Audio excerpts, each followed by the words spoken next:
प्यारे बच्चों, I am Anil Kumar Sharma, your SS teacher.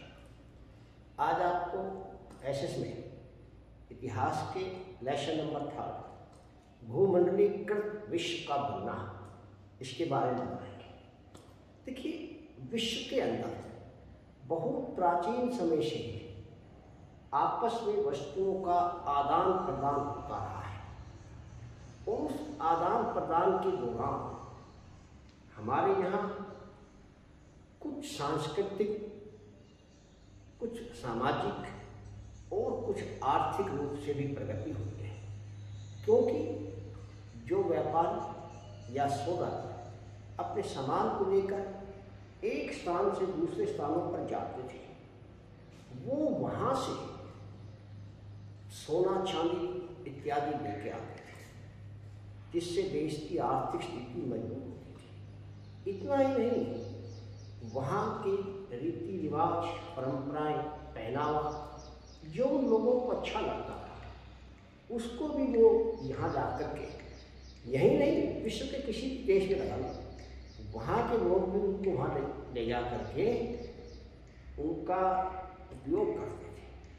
था उनके देखो देख अनेक लोग भी उसका अनुसरण करने लग जाते थे। इतना ही नहीं, ये लोग वहाँ की संस्कृति, वहाँ की वस्तुएं, उन वस्तुओं को भी यहाँ जाते थे और अपनी वस्तु वहाँ ले जाते थे, तो वस्तुओं का आदान प्रदान। इसके साथ साथ देखिए, बीमारियों का भी आदान प्रदान होता था, क्योंकि जब ये लोग दूसरे देशों में जाते थे या दूसरे देश के यहाँ आते थे, तो कुछ विषाणु इनको भी अपने साथ ले जाते थे, जिससे बीमारियां फैल जाती थी। कहने का तात्पर्य है, इस आपसी आदान प्रदान के जहाँ कुछ लाभ भी थे, वहाँ कुछ हानि भी हो जाती थी। तो इस पाठ के अंदर हम आपको ये बताएंगे कि वे किस प्रकार से जो यूरोपीय शक्तियाँ थी, यूरोपीय शक्तियाँ, यूरोप के देश जिसमें इंग्लैंड वाले, पुर्तगाल, डच, स्पेन, जर्मनी, इटली, इन सब के जो लोग थे, उन्होंने किस प्रकार से अमेरिका और अफ्रीका, इन्हें अपना उपनिवेश बनाया, एशिया को भी बनाया, ठीक है। जब उपनिवेश बनाया, किस प्रकार बनाया, यही इस चैप्टर के अंदर मुख्य रूप से बताया गया है। सर्वप्रथम हम ले लेते हैं अफ्रीका। देखिए, अफ्रीका महाद्वीप प्राकृतिक रूप से वहाँ पे बड़ी संपदाएं हैं, जंगल हैं, जंगलों के उत्पाद हैं, के साथ साथ कुछ खनिज भी मिलते हैं, जिन्हें यूरोपीय शक्तियाँ हासिल करना चाहती थी, क्योंकि यूरोपीय शक्तियाँ एक व्यापारिक कंपनियाँ थी, वो अपने व्यापार को बढ़ाना चाहती थी और उनके वहाँ इस प्रकार की संपदाओं का अभाव था, तो इसलिए उनका ध्यान जो था विश्व के अन्य देशों की तरफ गया। जब अफ्रीका की तरफ ध्यान गया, तो वे अफ्रीका के अंदर भी आए। अब अफ्रीका के लोगों का जो मुख्य व्यवसाय था, मूल व्यवसाय था, वो पशुपालन था। वे लोग पशुओं के सहारे ही अपना जीवन यापन करते थे। यूरोपीय शक्तियों ने वहाँ आकर के अपनी कंपनियाँ स्थापित कर ली, लेकिन वे लोग उन लोगों को मजदूरी में नहीं लगा सके, क्योंकि वो अपने परंपरागत पेशे पशुपालन को छोड़ने को तैयार नहीं थे, किसी सूरत में भी काम नहीं करते थे, अपनी ज़मीन को नहीं छोड़ना चाहते थे। तो ऐसी सूरत में इन कंपनियों ने, यूरोपियों ने क्या किया कि वह उत्तराधिकार के नियम को बदल दिया, कि जो संपत्ति के अंदर सभी पुत्रों का अधिकार था पिता की मृत्यु के बाद, उसमें परिवर्तन कर दिया कि भी अब ये संपत्ति केवल एक पुत्र को मिलेगी। इसका परिणाम ये हुआ कि शेष पुत्र जो थे वो अपनी संपदा से, अपनी जमीन से, अपनी संपत्ति से वंचित हो गए। वंचित हो गए तो उनके सामने रोटी रोटी का संकट पैदा हो गया। ऐसी स्थिति में वे लोग मजदूरी करने के लिए बाध्य हो गए। दूसरा सबसे बड़ा कारण यह था कि भाई अफ्रीका के अंदर एक रीडर पेस्ट नामक बीमारी आई थी। ये रीडर पेस्ट क्या थी? 1880 के दशक के बाद इस महाद्वीप के अंदर मवेशियों का प्लेग, मवेशियों पशु मुख्य रूप से ऊंट जिसके अंदर आते हैं, उसके अंदर ये बीमारी फैल गई, यानी पशु के अंदर, जिससे अफ्रीका के 90% पशु मारे गए इस मवेशी प्लेग के कारण। और जब 90% पशु मारे गए तो स्थिति इतनी शोचनीय, इतनी दयनीय बनी कि वहाँ के लोगों का रोजगार खत्म हो गया। अब वे लोग बेचारे आर्थिक रूप से कमजोर हो गए। तो ऐसी स्थिति में उन्होंने या उनके सामने कोई चारा नहीं बचा। अब उन्होंने जबरदस्ती यूरोपीय शक्तियों के यहाँ मजबूर होकर के मजदूरी करनी पड़ी, श्रमिक बन के रहना पड़ा, इनकी नौकरी करनी पड़ी, जिस कारण से क्या हुआ कि यूरोपीय शक्तियों को अफ्रीका महाद्वीप के ऊपर अपने कब्जे करने में बड़ी आसानी होगी। आसानी से उन्होंने अफ्रीका महाद्वीप के ऊपर अपना कब्जा करके अपना निवेश बना लिया। इस प्रकार तो अफ्रीका उपनिवेश बना। अब आता है अमेरिका। देखो, अमेरिका को भी उपनिवेश बनाने में इन लोगों ने बड़ी कोशिश की। पुर्तगाली और स्पेन वाले ये वहाँ गए। इन लोगों ने वहाँ हथियारों की शक्ति की बजाय जैविक हथियारों का उपयोग करने की सोची और जैविक हथियार के बल पे अमेरिका को पस्त करके उसे अपना उपनिवेश बनाने का प्रयास किया। उसके अंतर्गत उन्होंने क्या किया कि चेचक के विषाणु पुर्तगाल से और स्पेन से वहाँ ले गए। अब चेचक वहाँ बहुत तेजी से फैल गई। अमेरिका के लोग शेष विश्व से कई वर्षों से कटे हुए थे।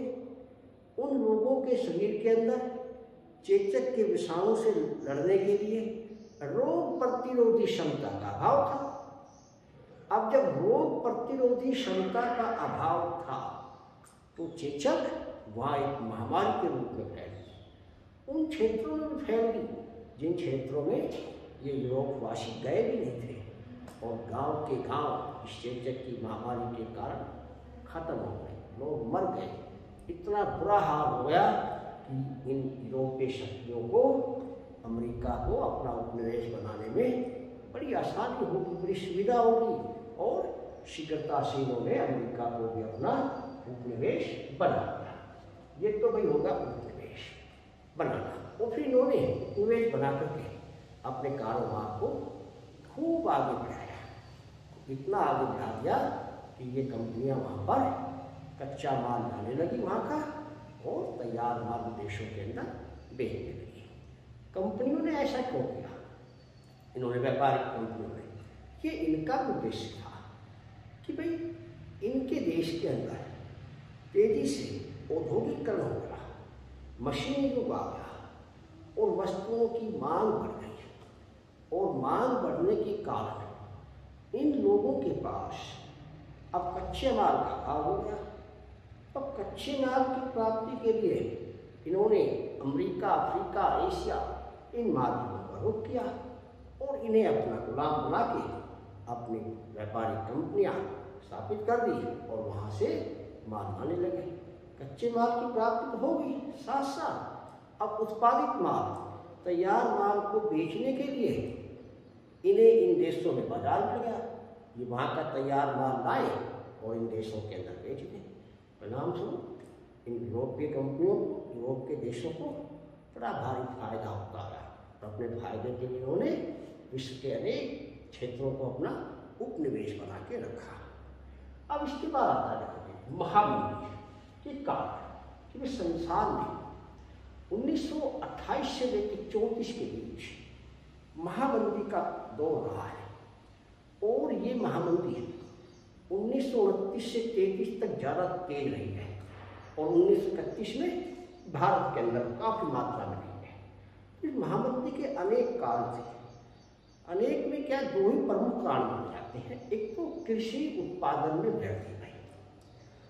देखिए, यूरोप के लोगों की खाद्य आवश्यकताओं को पूरा करने के लिए अन्य उपनिवेशी देशों के अंदर कृषि उत्पादन को बढ़ाया गया, और कृषि उत्पादन इतना अधिक बढ़ गया, इतना अधिक बढ़ गया कि जिसके परिणाम स्वरूप फसलों की कीमतें गिरती चली गई। अब इस आर्थिक मंदी का जब कीमतें गिर गई तो किसानों की स्थिति बड़ी शोचनीय होगी, बड़ी दयनीय होगी। उन्हें अपनी उपज की भरपाई का पैसा भी नहीं मिल पा रहा था। अब उन्होंने क्या किया, और अधिक कृषि उपज बढ़ा करके उस मुनाफे को यानी नुकसान को पूरा करना चाहा, लेकिन परिणाम ये हुआ जितनी ज़्यादा फसल होगी खरीदारों का अभाव होगा। ऐसी स्थिति में अनाज गिरने लगा और विश्व में आर्थिक महामंदी फैल गई। दूसरा कारण, अमेरिका से कर्ज का मिलना बंद हुआ। देखिए, पश्चिमी देशों को अमेरिका से बहुत अधिक कर्ज और ऋण मिलता था, और जब वो ऋण मिलना बंद हो गया, उन्हें कर के रूप में कह लो, ऋण के रूप में कह लो, कुछ भी कह लो, ऐसी चीज़ है वो, जब उन्हें वो ऋण मिलना बंद हो गया तो जो लोग अमेरिकी ऋण के ऊपर पूर्णतः निर्भर थे उनकी स्थिति बड़ी शोचनीय हो गई। अब अमेरिका ने ऋण देना बंद क्यों किया? क्योंकि वहाँ आर्थिक मंदी आ गई। आर्थिक मंदी जब आई, महामंदी जब आई, तो उनकी स्थिति भी शोचनीय होगी। जो लोग पश्चिमी देशों को $1 करोड़ का ऋण दिया करते थे, अब वो घट करके 1/4 रह गया। तो ऐसी स्थिति में अन्य देशों के सामने और भी अधिक संकट पैदा होगा, वो भी अपनी कारोबारी गतिविधियों को आगे नहीं बढ़ा सके। तो परिणाम ये होगा कि महामंदी और ज़्यादा बढ़ती चली। तो ये महामंदी के कुछ कारण थे। अब महामंदी के साथ साथ एक और है भी कि कोरन लॉ क्या था, और ब्रिटिश सरकार ने इस कोरन लॉ को क्यों समाप्त किया?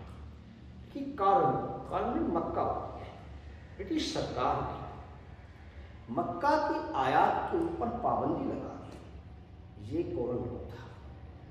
पाबंदी क्यों लगाई? क्योंकि इंग्लैंड के अंदर मक्का काफ़ी मात्रा में पैदा हो रही थी, और मक्का ब्रिटिश लोगों के खाने का मुख्य हिस्सा भी थी। अब हुआ क्या कि इंग्लैंड में शहरों की संख्या बढ़ती गई, क्योंकि वहाँ का औद्योगिकरण हो चुका था। जो शहर बढ़ते गए वहाँ जनसंख्या बढ़ती गई। जनसंख्या बढ़ती गई तो भाई लोगों को खाद्य समस्या पैदा हो। और जब खाद्य समस्या पैदा हो तो मक्का की कीमतें बढ़ने लगी। ब्रिटिश सरकार ने भूस्वामियों कहने से या सामंतवादों कहने से आयात पर प्रतिबंध लगा दिया, लेकिन मक्का की कीमत पर नियंत्रण नहीं रहा। कीमत बहुत अधिक बढ़ गई। परिणाम ये हुआ इंग्लैंड के लोग भूखे मरने की नौबत आ गई।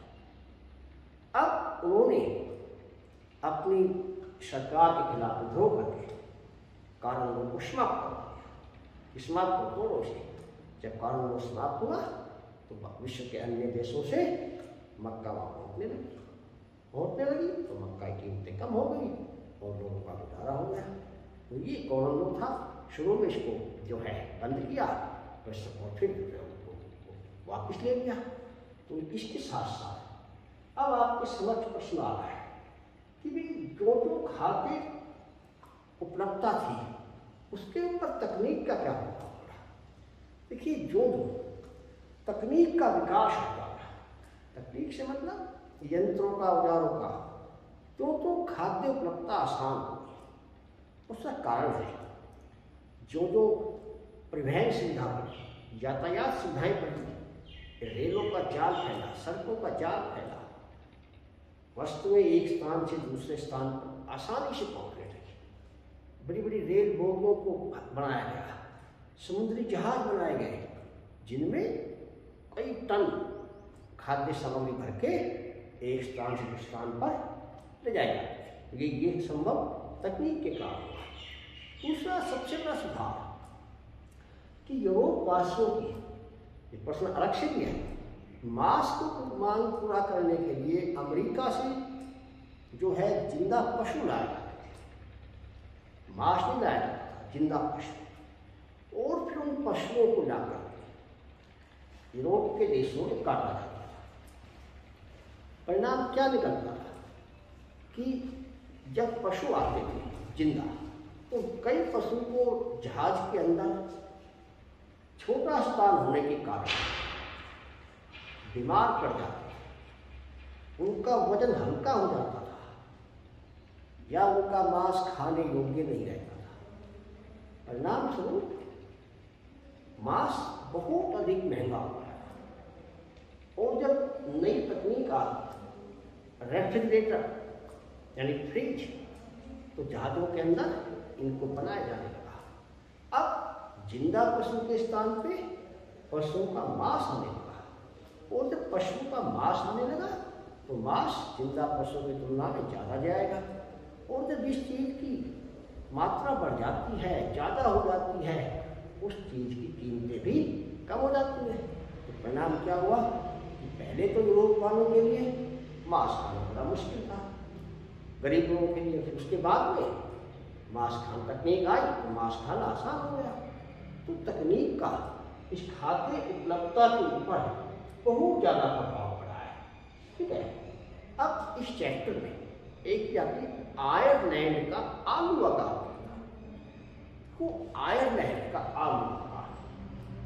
आयरलैंड में 1845 से लेकर 1849 के बीच में आलू की जो फसल थी वो बर्बाद हो गई, अर्थात आलू पैदा ही नहीं हुआ। आलू जो था आयरलैंड के गरीब लोगों का मुख्य आहार था, गरीब लोगों के पेट भरने का साधन था, क्योंकि आलू सस्ता था।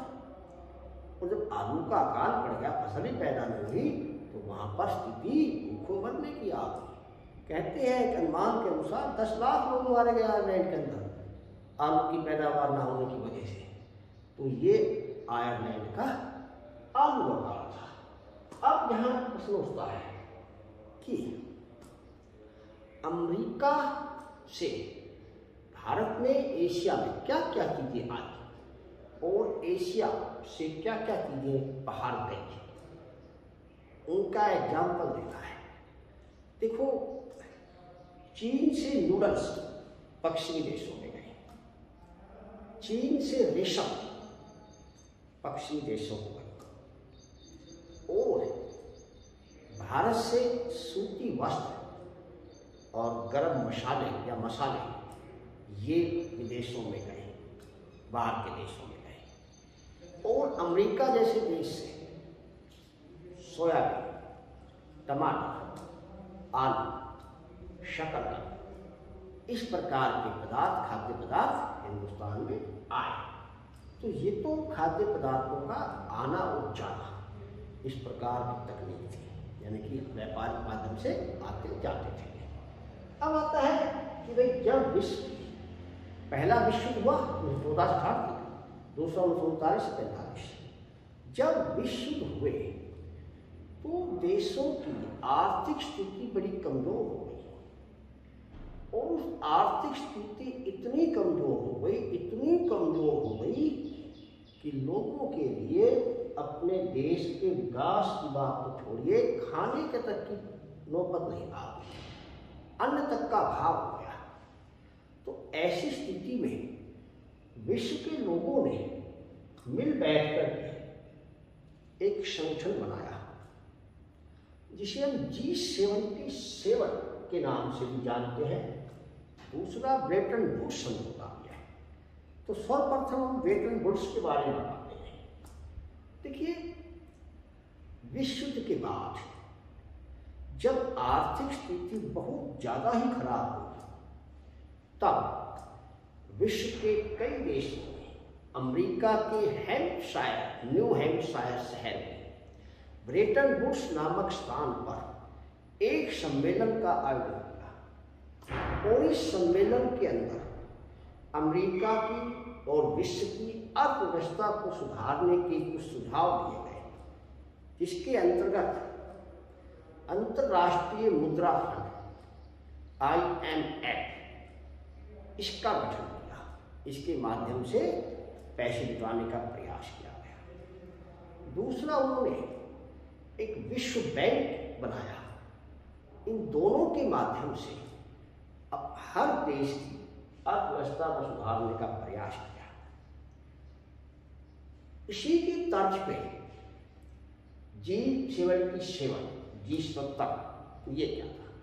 देखिए G77 77 विकासशील देशों का एक ऐसा संगठन था जिसने अपने देशों की अर्थव्यवस्था को सुधारने के लिए कुछ समझौते किए और आपस के अंदर एक दूसरे के देश में व्यापार को सुगम बनाया, आसान और सरल बना दिया, अर्थात अपनी व्यापारिक गतिविधियों को बढ़ाया। साथ ही विकसित देशों के ऊपर भी विकासशील देशों की मदद करने का दबाव डाला। तो ये विकासशील देशों का एक संगठन था G77।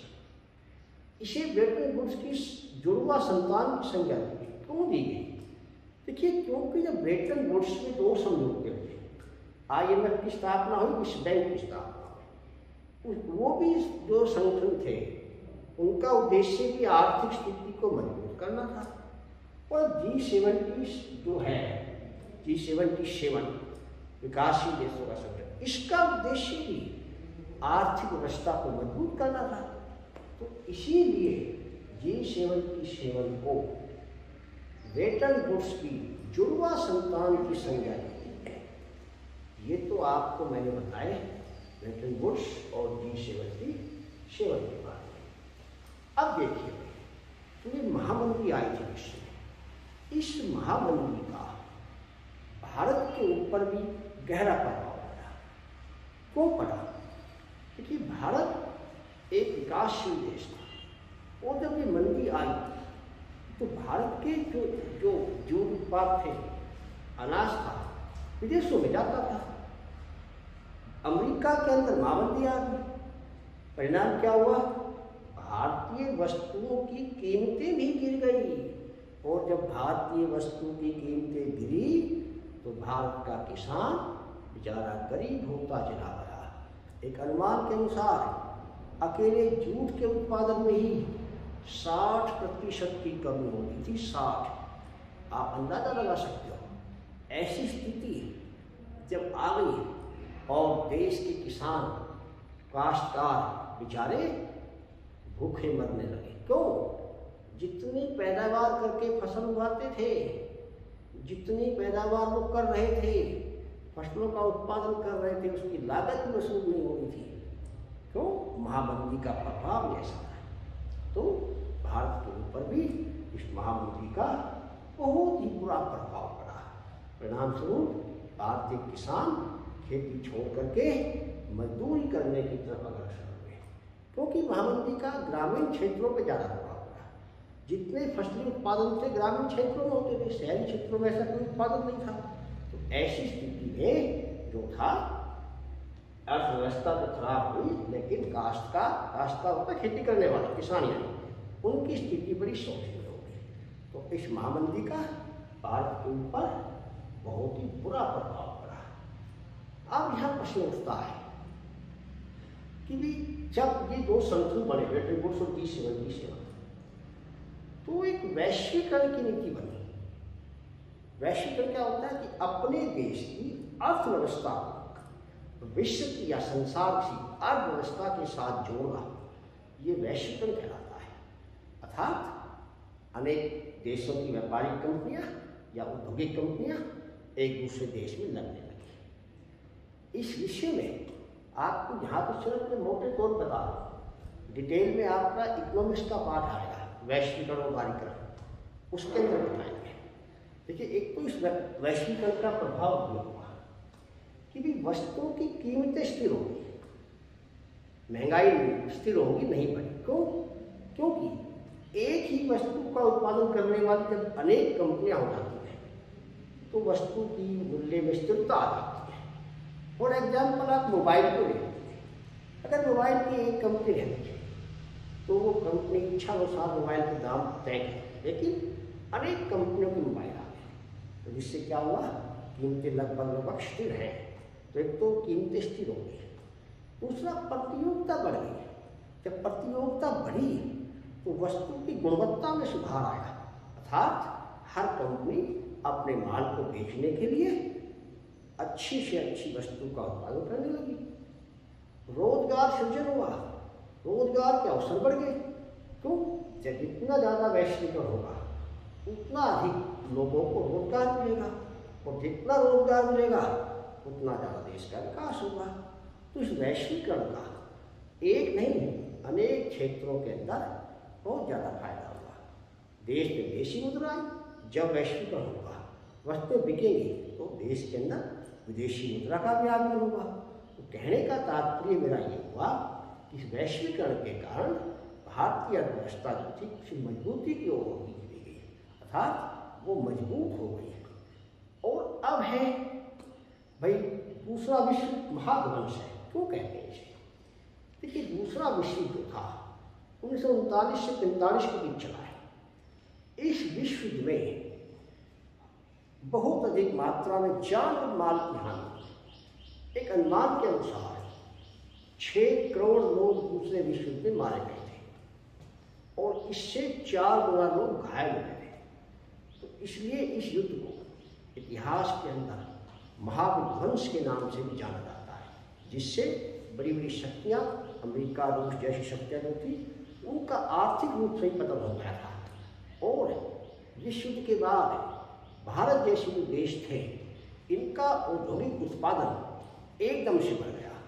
वो बढ़ा क्योंकि युद्ध के अंदर जो हथियार खत्म नष्ट हुए थे, उन हथियारों को बनाने के लिए नए सिरे से कारोबार आरंभ हुए। युद्ध के अंदर सैनिकों के जो है वर्दियाँ, जूते, ग्राउंड सीट आदि बनाने के लिए भी उद्योगों का सहारा लिया गया।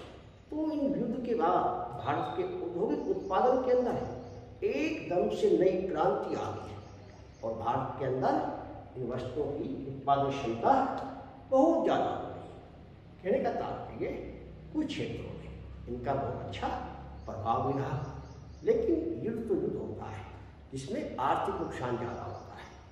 अब यहाँ एक प्रश्न है कि आर्थिक नुकसान में जब पहला विश्व हुआ तब भी बड़ा भारी नुकसान था, क्योंकि उसमें भी 2 करोड़ के करीब लोग मारे गए थे। अब इसमें एक कमाने वाली पीढ़ी खत्म हो गई थी। क्यों? क्योंकि देश के अंदर जो युवा वर्ग है, जिनकी आयु 18 से लेकर 50-60 साल के बीच में है, वही लोग काम करते हैं। अब वही लोग सेना के अंदर थे, उन्हीं लोगों को युद्ध के मोर्चे भेज दिया गया और युद्ध मोर्चे के ऊपर वो लोग मर गए। जब बेचारे वो मर गए तो उनके पीछे वाले परिवार के अंदर अब कमाने वाला कोई नहीं रहा। तो इसलिए युवाओं का ही जो बलिदान था, युवा जो मरे थे, उनका परिवार बेचारा बेबस हो गया, आर्थिक रूप से कमजोर हो गया। उनकी महिलाओं को काम करने के लिए कारखानों या फैक्ट्री में मजदूर बनना पड़ा। अतः हम कह सकते हैं कि युद्धों का लोगों के रोजगार पर भी बड़ा गहरा प्रभाव पड़ा था। अब इस पाठ के अंदर जो कुछ था मैंने आपको बता दिया। अब आपको कुछ प्रश्न देता हूँ जो आपको अपनी नोटबुक में लिखने हैं।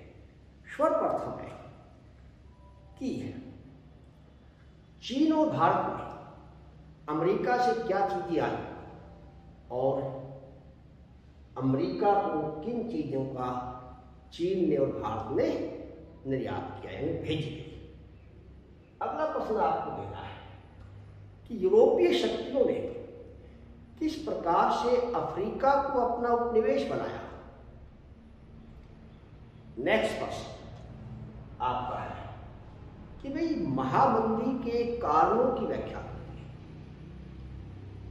आर्थिक महामंदी के कारणों की व्याख्या करें। अगला प्रश्न, आर्थिक महामंदी के भारत पे क्या प्रभाव पड़े, ये प्रश्न करना है। इसके बाद आपका प्रश्न है कि भी खाद्य उपलब्धता पर तकनीक का क्या प्रभाव पड़ा। नेक्स्ट प्रश्न, शुरू में यूरोप वासियों के लिए मांस खाना महंगा होता था, लेकिन बाद में ये आसान सस्ता क्यों हो गया। इस बात पे आपको एक निबंध लिखना है। आयरलैंड के आलू अकाल की व्याख्या करें या आयरलैंड के आलू अकाल का वर्णन करें। नेक्स्ट प्रश्न, ब्रेटन वुड्स समझौता क्या था, वर्णन करें। नेक्स्ट प्रश्न, G77 पर एक नोट लिखे, इसे ब्रेटन वुड्स की जुड़वा संतानों की संज्ञा क्यों दी गई है? ये आपको स्पष्ट करना है। वैश्वीकरण के अनुकूल और प्रतिकूल प्रभाव बताएं। ये प्रश्न आप लोगों को अपनी नोटबुक के अंदर लिखने हैं और मैं बार बार कह रहा हूं, लिखने के साथ साथ इन प्रश्नों को याद भी करते रहना है। आपका बहुत बहुत धन्यवाद।